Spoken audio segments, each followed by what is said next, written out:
Madame, Monsieur, bonsoir. Merci de votre attention. Très heureux de vous retrouver de nouveau. Les titres de l'actualité à retenir pour ce samedi 21 mai 2011.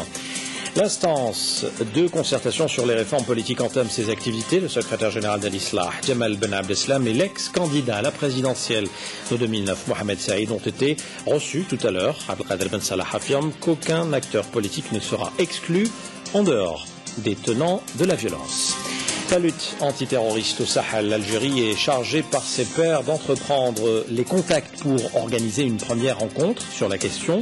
Kamel Swig revient de Bamako où il a discuté avec les Maliens de la question.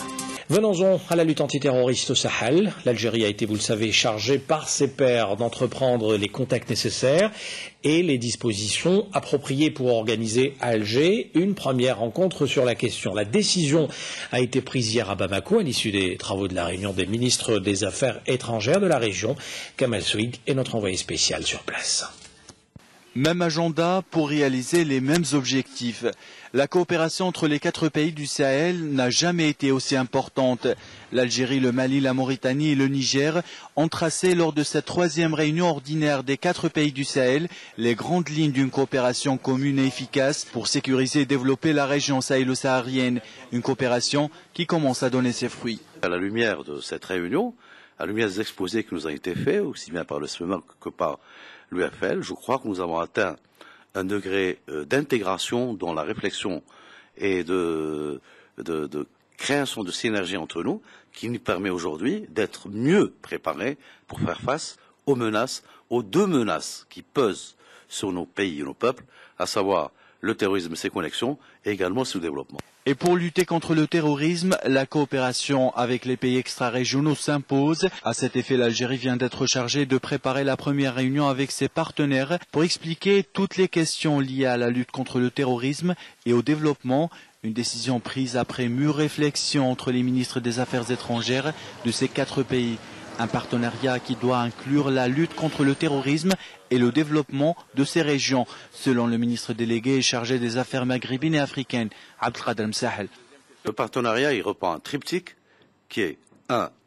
Donc nous devons voir nos partenaires traditionnels nous accompagner dans tout ce qui est formation, donc renforcement des capacités. 2. Qui nous aident dans les dotés de moyens logistiques, d'équipements. Et 3, dans le renseignement. Il y a un accompagnement qui doit se faire par nos partenaires au développement dans les efforts qui sont entrepris par nos pays respectifs et dans les programmes de développement, surtout dans les zones, je pense un peu sahéliennes, où réellement il y a un dénouement total, où il y a des projets, mais qui méritent financement.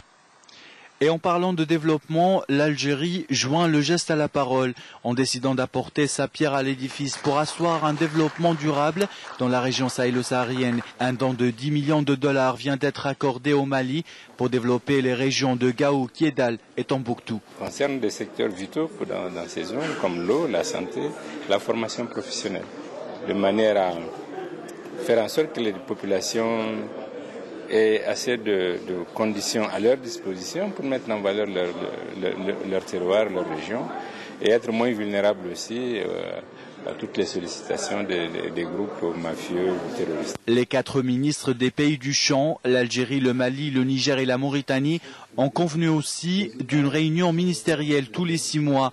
Une décision pour mieux coordonner les efforts et échanger les renseignements en vue de bâtir un partenariat solide et efficace. Après cette 3e réunion des pays du champ, les objectifs semblent bien tracés. Chaque pays sait ce qu'il lui reste à faire. Chaque pays sait aussi que pour sécuriser et développer la région, la route sera longue et difficile, mais